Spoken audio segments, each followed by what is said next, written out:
The following podcast is an Embassy Row production.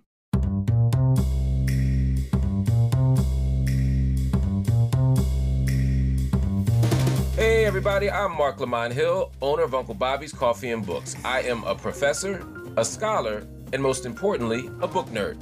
I say book nerd because I don't just love to read books, I'm the person who loves to read about the book. I love hearing authors talk about how and why they wrote the book, and I love talking to other book nerds about their favorite books. That's why I started Coffee and Books. It's a podcast all about books. Every episode, I sit down over a cup of coffee with the world's biggest authors to discuss the most interesting, controversial, fun, and important books. Sometimes I just hang out with experts, fans, and other special guests to talk about some of the greatest books of all time. And today, I am joined by Carl Hart. He is the Ziff Professor of Psychology in the Departments of Psychology and Psychiatry at Columbia University. He's also a research scientist at the New York State Psychiatric Institute. And he has a fascinating and controversial, but fascinating new book. It's called Drug Use for Grown-Ups, Chasing Liberty in the Land of Fear. Carl, good to see you.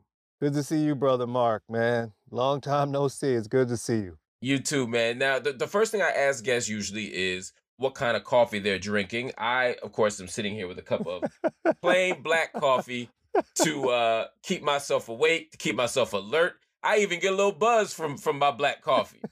But I feel almost embarrassed after reading this book to ask if you even mess with coffee. Are you a coffee drinker? Nah, man. If I want to get a little boost, I'll just take some amphetamine. Right, that's what I'm saying, man. I said, this dude ain't got time for no coffee. This book, of course, builds on your previous book and over 2 decades of research around the question of drug use. I think when someone sees this title, Drug Use for Grown-Ups, of course, as you say in the intro, this ain't a how-to book, but people are certainly wondering what kind of acceptance, what kind of support for the idea that drug use is okay is this book offer? Can you talk a little bit about, just from the beginning, what made you write this book and what your overall sense is about drug use among responsible adults? Yeah, so the book is, if people only think that the book is about drug use, they're kind of missing the point. The real meat is in the subtitle, Chasing Liberty in the Land of Fear. I'm using drug use as a topic because that's what I do. I study drugs, and so I can use my area to really investigate, interrogate, and grapple with this issue of liberty. Liberty, particularly for Black folks, it's like, we have sacrificed our liberty to use drugs and so many other liberties without even giving up a fight. And here, I'm trying to get people to think about like what it means to be American and what this liberty means.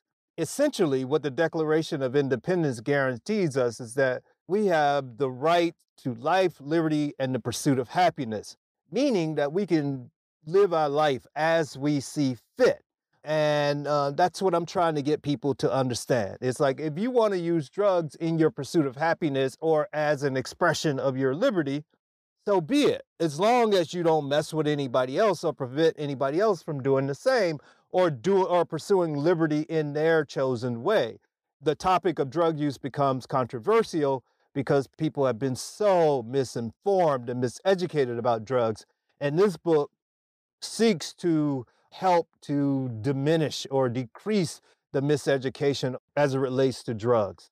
Absolutely. And so there's a few arguments that you make in the book. You lean on your scientific expertise to talk about the scientific argument for why drug use is not or should not be seen as a non-starter in the pursuit of liberty. But you also talk about the kind of cultural stigma and the social stigma and the political weight attached to drug use. Let's start with the cultural stigma. Drugs are bad. Drugs are scary. You talked about having to out yourself as a drug user, people having to out themselves as drug users, because you can't just say, you can say, I'm a recreational, I drink 3 or 4 glasses of wine a week, or, I have a glass of a Bacardi every day. You can say that, right? But if you say, I do a line of coke, even if once a week, you can get some funny glances from people, no matter how responsible you are, no matter how committed you are to your profession, no matter how much you contribute to the world. Talk to me about the cultural stigma of drugs and why it's important to unpack that. Yeah, so it's important to really think about the role of culture and what the role of culture has played in terms of drugs and how we see drugs.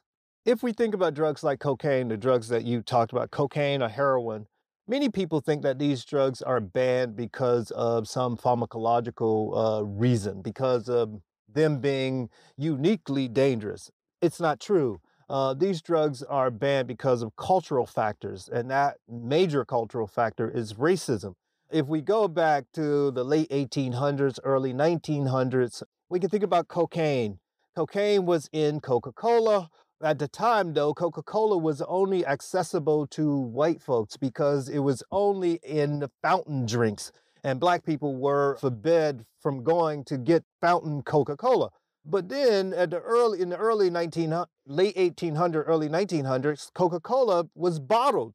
And now black people have access to cocaine through Coca-Cola. And also they have access to cocaine through a variety of products.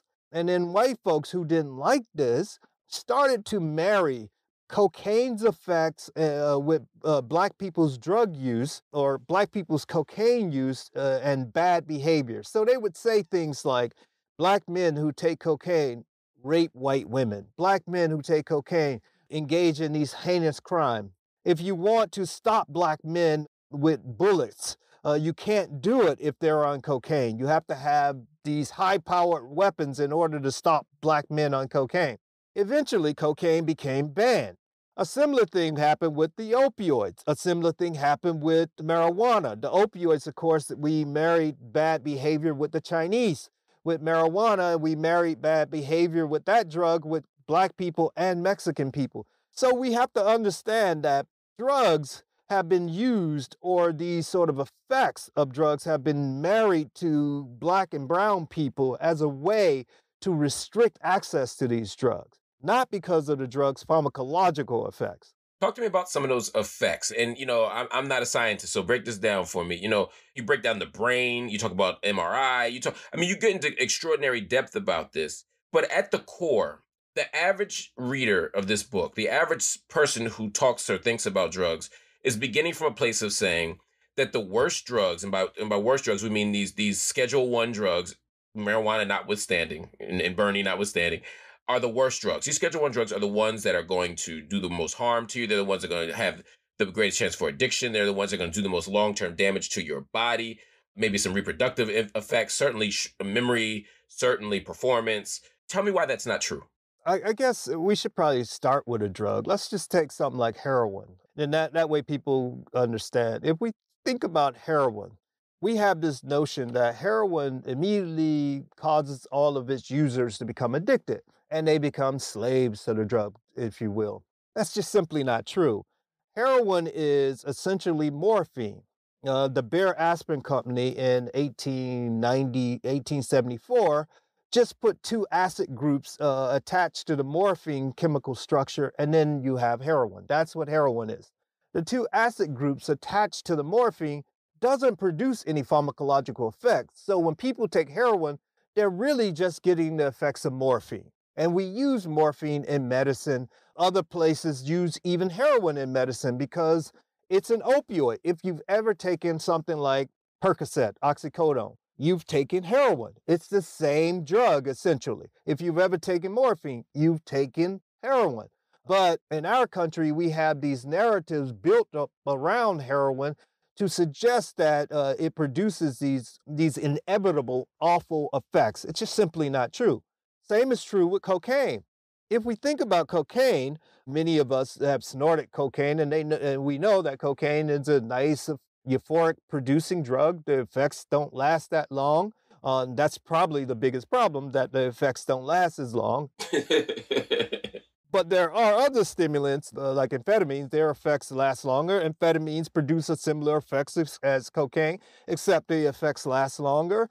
All of these drugs are just pharmacological tools, and their effects are dependent upon the environmental conditions under which the drug is taken. So if you are taking something like heroin and you have no food, nothing to eat, you're an irresponsible person, yeah, you can probably expect some negative effects to happen.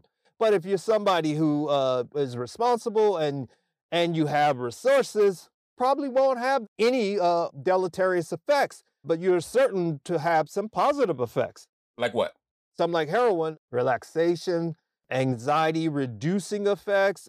You might be more magnanimous, forgiving. You might be more open. Those are all positive effects. Okay. You said that it's just not true. and you break this down in the book. You say it's just not true that these addictions are necessarily going to happen with heroin or cocaine. People are going to be skeptical of that claim. Can you dig a little bit deeper on that? And you get into the addiction numbers on this. 'Cause I was actually shocked to see the addiction rates, particularly for cocaine and heroin, relative to what I would have imagined. I knew about the kind of crack wars of the 80s and the medical journals and the kind of fake science that said, instant addiction and crack monsters and stuff like that. But they were always inaccurate in relation to powder cocaine numbers. At least that's the information I was consuming. But what I learned from your book is that it's not just that these things aren't as bad as other drugs. It's that the odds of us becoming addicted to these things, I won't say they're low, but I think, They're was low. it 30%? Was it like 30%? I mean, it's high enough to some people, but yeah, it's far from the kind of assumption that you're going to be of instant addiction that people would have assumed. Can you talk about the numbers? First of all, when we talk about these numbers, these are just general numbers. So on the high end, the chances of people who smoke tobacco of becoming addicted, about a third of the tobacco smokers become addicted. Something like heroin, about 25 to 30% of those folks become addicted. Something like cocaine, about 15 to 20% of those people become addicted. Alcohol is about the same rate as cocaine. Something like marijuana, about 10% of the users will become addicted. So you can see you have this gradation, or there's some drugs are more likely to produce addiction compared with others. But the important point for people to understand that is that the likelihood of people becoming addicted increases when the person has a psychiatric illness, when the person has another illness like a pain illness. It also increases when the person, for example, had a middle-class job and then the factories were gone and then they don't have that middle-class paying job. It increases the likelihood that people will get in trouble with drugs, as well as get in trouble with a number of things. And so if you're a young white male, underemployed, your chances of becoming addicted are higher than some other people's chances are becoming addicted. And so you can see that this isn't a one shoe fits all. It depends on what is at the beginning, what happens with the person. Has the person develop these responsibility skills to inhibit their behavior, to be responsible? All of these things play an important role in determining whether somebody will become addicted. What we've done in our society is that we made it seem as though it's all about the drug, when drug addiction has little to do with the drug, and it has damn near everything to do with the psychosocial environment in which the person is operating. What do you say to the person who says, yeah, but that's a distinction without a difference? If drugs aren't the problem per se, but if you're poor or you're struggling with mental illness, you don't have access to proper resources, like you said, the factories are going away, if all this stuff is happening and drug becomes the proxy for all those messed up things in the world, then saying, yeah, drugs not the problem, it's the structural stuff. What benefit do we get from that rather than just not letting people mess with these drugs, knowing that they're going to lead to worse outcomes? Okay, let's be clear. Drugs are not the proxy. Drugs are the scapegoat. So we understand that. Okay. So what that means is that politicians, they can now say, we're going to rid your community of drugs. And what that means is that we're going to put more cops on the street. And so that's the problem. We put more cops on the street because we're saying we're doing something about this real problem, drugs. And that's not the problem. It's a scapegoat. And in the process, what we do is we hire predominantly white people, white males in these law enforcement jobs that are predicated on them incarcerating Black and brown bodies. That's a major problem with that sort of thinking. Another problem with that thinking is that it takes away people's autonomy, their liberty, the very thing that the country says it's built on, our liberty. I want to talk about the liberty thing, and I want to talk through sort of how we balance liberty with government intervention for ostensibly people's best interests, right? And of course, we may disagree on that, or people may disagree on that. For example, in a place like New York, there was a ban on sodas, on these large-sized sodas. There was or at least a conversation about banning, 60. You go to a movie theater, you get a 64-ounce soda. Bloomberg decreased the volume. Yes. Right. Yes. Exactly, because they're like, we want to manage people's consumption of these things. Yes. In Philadelphia, they had a sugar tax, so if you bought certain kinds of stuff, you paid more for it. And the argument was, this is a healthier option. People can still do it, but this encourages healthy behavior. Whereas before we were encouraging unhealthy options. You go to movie theater, you pay 10 cents more, you get the extra 32 ounces of soda, which takes you on the road to diabetes. Are there moments where where the government should intervene and protect people from themselves, particularly given the fact that we live in a society that encourages unhealthy behavior, unhealthy eating, unhealthy mental health? We stigmatize going to the therapist, then you have the option to do crack, right? Yes. How do you balance that? How do you make sense of that? And is it a threat to liberty to have those kinds of interventions? And to what extent should liberty be constrained within a society? Yeah, so let's be clear, the sort of restrictions and the sugar tax, those items are still available in the society. And so when we drive our cars, we have similar restrictions. You can't go as fast as you want to. You have to wear seat belts. All of these sort of things are to enhance the safety of that activity. But those activities are not banned. They're not prohibited, whereas drugs are prohibited. So that's a major difference. It's okay for a government to try to enhance the safety of an activity. That's the role of the government. That's why we have nutrition ingredients on the side of our products that we consume. That's the role of the government. Now, when we start to get into this issue about the government protecting me from myself, the government is not qualified to do that sort of thing. The same, if we think about Thomas Jefferson, who had his problems, he was human, of course, but the ideals that he espoused some of them were brilliant. And he made this sort of observation that, people, if you allow the government to tell you what you can put in your body, then your mind will be in tyranny, basically, under tyranny. And I agree. And so as a responsible adult, I don't want anybody telling me what to do as long as I'm not harming anybody or preventing those people from doing what they want to do. I mean, obviously, if you are harming somebody in your actions, well, something should be done about that. That's not right. We can't have a society where people are allowed to harm others or allowed to prevent others from enjoying their liberties. That's not right. But as long as they're not doing that, I don't want the government telling me what to do or anybody telling me what to do. Are there any activities, though? It may not be drugs. I'm speaking more broadly now. It's Yes. more of a philosophical question. Are there any activities that are so inherently dangerous that they shouldn't be permissible within society because of the likelihood of danger? So, for example, someone might say to you, marijuana has relatively low addiction rates, and the threat to society someone is or demonstrates when they are addicted to marijuana is relatively minimal. They might eat your Pringles, like it's going to be something relatively small. I'm not worried about that. However, if even at a 30% addiction rate for heroin, that 30% is going to be such a danger to themselves because of mental health, because of poverty, because of all these structural factors, that it's not worth allowing it. How do you jive that? I mean, let's say if there were a 90% addiction rate for heroin, would you support it? It all depends why people are becoming addicted. If they're becoming addicted for the same reasons that we are having today, no, I wouldn't support a ban on that. I mean, let's just think about every year in this country, 40,000 Americans die because of car accidents. Every year. It's been that way for about 30 years at least. Nobody's talking about banning automobile accidents. In this country, peak heroin deaths, heroin-related deaths, and that's not even, we can't even say heroin was the cause.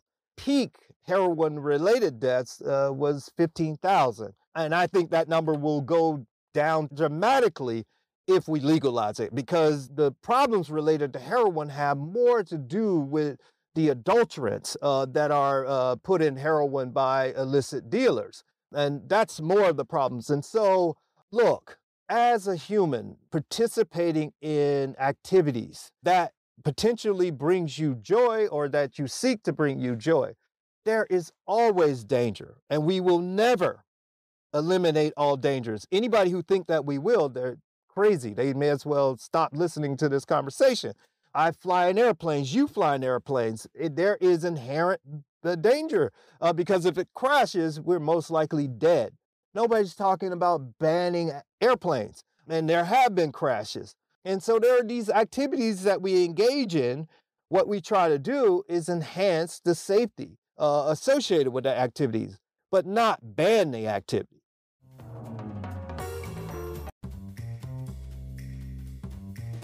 One of the things you talk about in the book is shifting the language away from harm reduction. Why is language, and I've been guilty of this for sure. I was one of the people in Philadelphia and other places fighting for safe injection facilities in the city because I believe in decriminalizing this stuff. I believe ultimately in legalizing this stuff. It may not sound like it from this interview, but I actually support the idea. And harm reduction was the language we used to convince a lot of, not just conservative folk. Liberals. Yeah, liberals, quite frankly, yeah. That this was a socially responsible and effective strategy for making our communities and our lives better. Why is harm reduction the wrong way to frame this? Well, it's kind of a bait and switch. Let's just think about the supervised injection facilities or consumption facilities. Now, anybody who is getting high and using drugs like heroin or cocaine or what have you, you want to really do those drugs in the privacy of your own space where you can really let your hair down and do your thing. Nobody wants to go to a injection facility, whether it's nice or not, but it's a public space. The only people who are going to those facilities are people who don't have housing.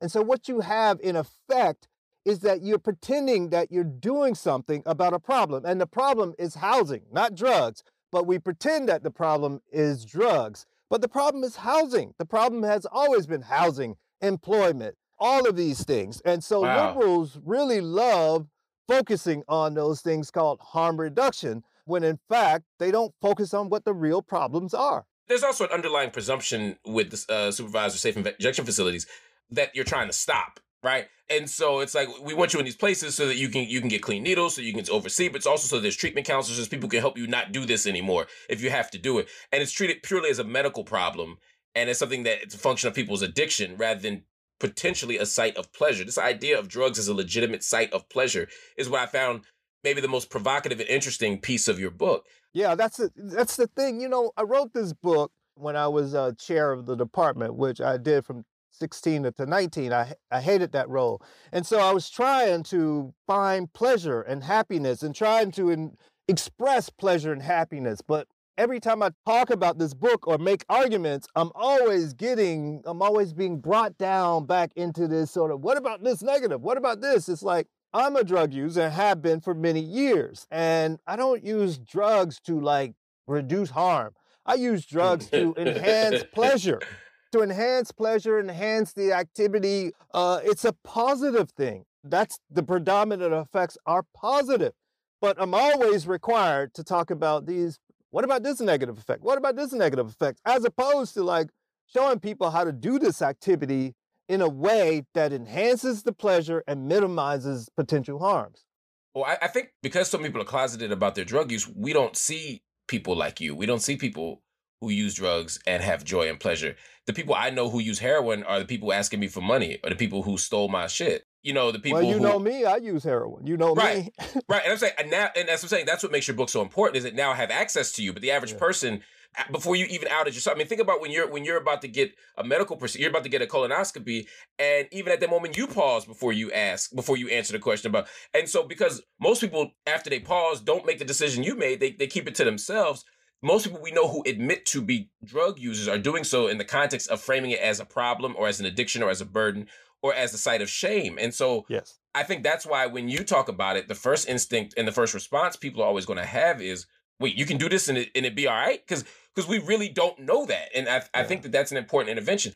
You make a very bold and I would argue courageous move by saying, right, I'm not just the president, I'm also a client, right? Yes. You say, look, I've been a regular drug user. You say for the past 5 years, it's been heroin. It's heroin, yeah. But right. I've used the cocaine all my life and the rest of these drugs, MDMA, all my life, yes. Right. Did you know when you began the book, you were going to acknowledge that fact? Or was it something you wrestled with? Was it something you and the publisher had to go back and forth about in terms of the level of disclosure, maybe your family? How did you work through that? Well, that's a great question because the book I proposed originally before 16, I went to my editor and I was going to do some book on the addiction industry. And he was like, yo, we can do that, but it's not really what I've been hearing you tell me. And he's like, why don't you write the book you really want to write? And from that moment, I was like, bet. Then he's like, just go for it. Do what you want to do. And then we'll worry about the fallout afterwards. And from that moment, that's when I decided I'm doing this because my family knew what I did. My wife, my children, they always knew. But it was this sort of duplicity that living this lie. And then it's like, well, I need to reconcile this. And especially when I thought about all of the people who we persecute for doing the very same thing that I'm doing. And when you think about something like the gay lesbian issue, and we think about Stonewall during that time, and I think about Mayor Koch, New York City Mayor Koch. He wasn't the mayor at the time, but he was like a councilman in Manhattan, and he would enforce these ridiculous laws against the gay community. And, I don't know if Mayor Koch ever came out as being gay, but there's some question of whether he really is. And it's like the same behavior that he's probably engaged in, he is vilifying these folks for engaging in it. And so I think about all the people who are in the closet. I think of them in the same way. These people are being vilified and you're being quiet and allowing this to happen when you're doing the same thing. When I was writing this book, I also traveled all around the world and got high with government officials, captains of industry, famous people. They're all in the closet. And so I made a decision. And it's like, you're out of my life if you are using drugs and I know it, and you ain't letting the public know this. It's like, I can't get down like that. And so there's a lot of people that I just dropped as a result. Wow. Wow. Have you gotten any responses of shock or surprise, or people who tried to drop you after they read this book or heard you interview about this book? Not really. I know nobody dropped me or anything that I'm aware of, but I'm a very private person anyway. And so I wouldn't know, but the response has been amazing, particularly people who grapple with the arguments. There are so many people who've interviewed me and they confess that they have to get out of the closet on this book. And so I've been like pleasantly surprised. I didn't know what would happen with it, but what I did know is that the people who are being persecuted, it would be some salvation for them. And that's who I was thinking about as I wrote it. I had a few conversations with people about this book and about this interview over the last few days. And I said, I've known him for a long time. I know he's been a regular drug user his entire life. He's not an addict. You define addiction in the book. You make it very clear what addiction is. It hasn't impaired his ability to work, to be a good father, a good partner, a good citizen, etc. And I was having a hard time making the sell to somebody who ain't read the book yet. Yeah. But what they said is maybe he's in denial. Maybe this is a drug addict trying to convince. I said, no, that ain't his jam. But I mean, you are going to get that response, right? There are going to be people who just refuse to believe that you can use anything like heroin or cocaine regularly. And not just you personally, but that anyone can. I know. I feel you. No, I feel you. And that's right. And so I just say, check the record. I mean, you look at my level of productivity and then you look at like my kids. My kids are, one graduated from Ivy League and another on his way graduating from Ivy League schools. And so it's like, check the record. Just check the record. I mean, I can't say anything else. I don't know. I know few people who are as productive as I am. And so it's like, I don't really care what they say. I'm 54 at this stage of my life. I'm trying to retire and do more drugs and enjoy my life. That's what I'm trying to do. So this is purely my curiosity. How often do you do heroin? Now that we have this pandemic, almost never, because I can't leave the country. Like the heroin I do is from Afghanistan, and oh shit. This is the thing that I try to get people to understand, that your drugs have to be tested. And this is where the United States, it's criminal what we're doing. On the one hand, we're saying we have this opioid crisis. And the reason that we have people dying from drugs is largely because of tainted drugs. People are seeking heroin, and then unbeknownst to them, they get something like a fentanyl analog.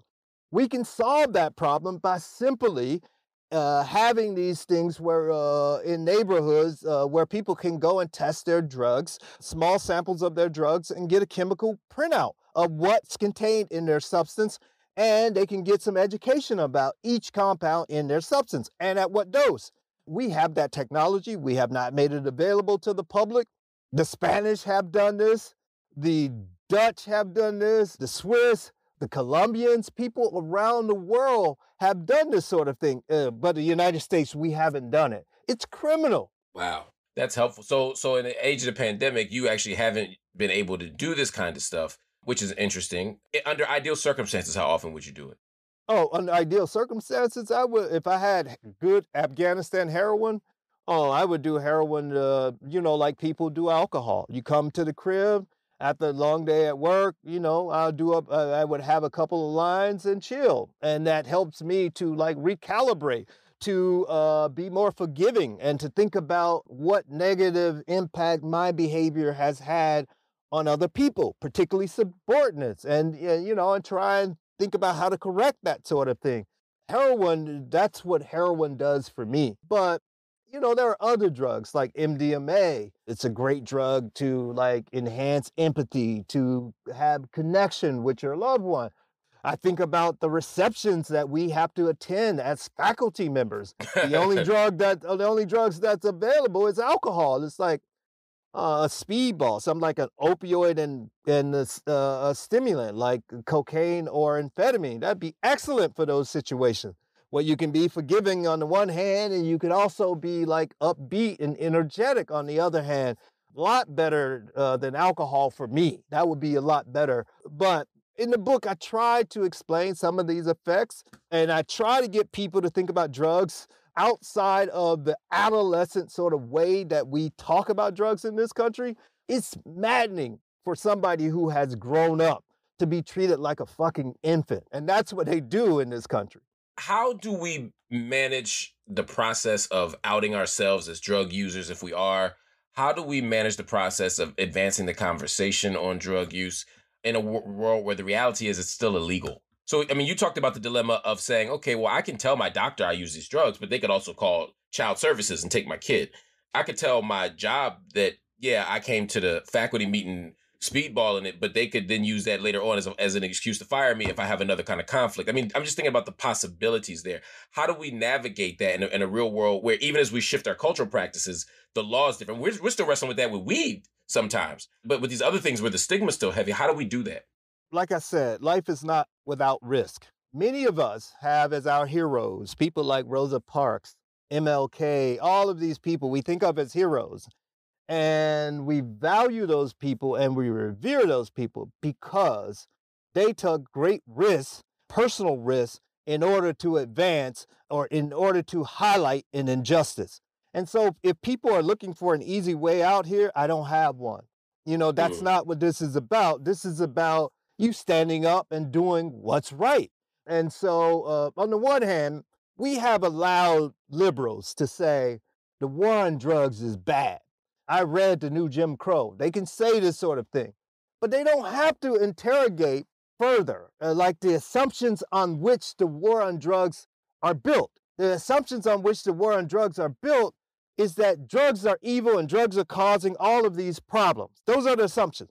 When you interrogate those assumptions, they're wrong. That's not true. And if that's not true, then you have to reconsider what you're doing and why you're doing it, particularly in light of the country's promise of life, liberty, and pursuit of happiness.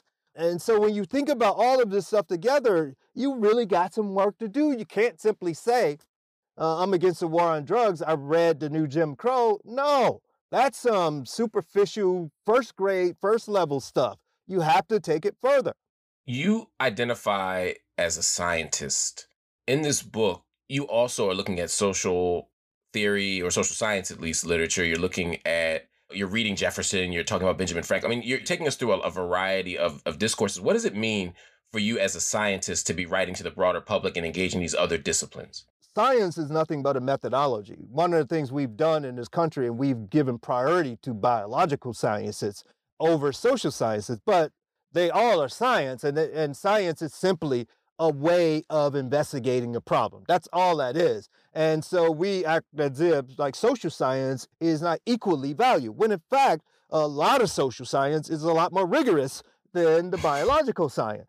And so I think as an educated person, it's incumbent upon you to learn other literatures. And that's what I'm trying to do. I've been trying to do this all my life, and this is where I'm at this point in my life. Hopefully I keep learning and keep growing. What's the biggest shift for you as you begin, and you've done this over the last 2 books, what's the biggest shift for you as a writer in terms of your writing process, in terms of how your mind works, when you're no longer writing to, journals like psychopharmacology, but instead you're writing to somebody who's going in a bookstore, pulling a book off a shelf and wants to learn something about which they don't know a whole lot? Yeah, when I write scientific journals, I can like turn off my brain because your writing doesn't have to be good. Whereas, you've written for the general audience for a while. It's hard. I mean, it's very hard because you have to be able to distill complex sort of ideas, information in a way that people who are not experts in an area can understand. And that's a hard thing to do. And you have to also have stories and anecdotes to illustrate a point. And you have to understand the limitations of the anecdotes and you have to understand the limitations of the science. And now you have to make sense of it for the reader, which is hard. So I am always writing, even when I'm not writing. So I'm always writing down anecdotes, something that happened, something that my wife said, something that somebody said. I'm always doing that so I can illustrate it for the reader who is not an expert in the area that I may be trying to explain. But I'm an infant, and when it comes to writing for a general audience, I'm still trying to get better at that. What's your process? You write every day?